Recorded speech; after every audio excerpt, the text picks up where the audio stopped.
Nabi duk minta kepada Allah jangan sesekali umat dia berada dalam neraka Allah. Sebab kalau seseorang ni dia tak ada dalam neraka, dia tak masuk dalam neraka, dia dianggap orang yang disebut sebagai berjaya dia. Berjaya di dunia dan berjaya dia di akhirat. Satu sahabat mari jumpa Nabi sallallahu alaihi wasallam, "Ya Rasulullah, sekiranya aku berhadapan dengan Tuhan ni, apakah yang aku akan berdoa?"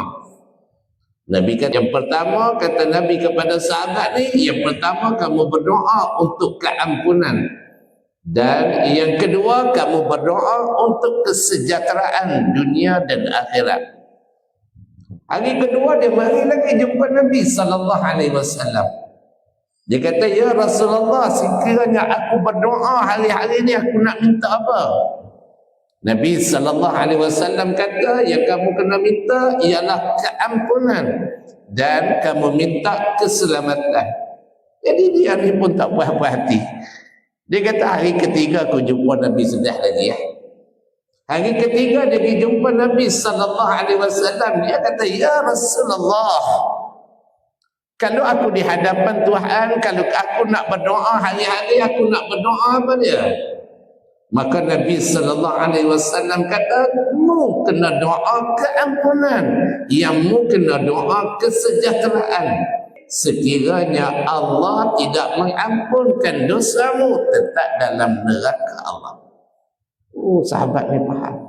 Yang kata sahabat Nabi sallallahu alaihi wasallam ni pun dia kata macam tu.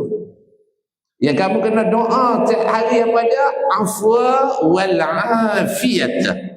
Lalu Nabi ajarkan kepada dia satu hadis yang sahih. Nabi kata, "Allahumma inna nas'aluka al-afwa wal afiyata fid dunya wal akhirah." Ambil doa Tazik Zabidi. Ini Nabi ajar doa sahabat. Kita tak tahu, aku nak minta apa dah ni, semua dah.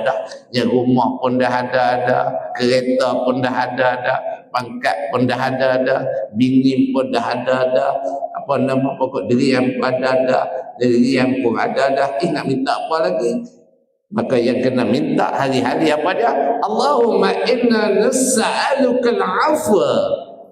Ya Allah, aku mohon kepadamu, nas'aluka afwa. Aku minta keampunanmu ya Allah. Ya, dan aku minta yang kedua kesejahteraan dunia dan kesejahteraan di akhirat.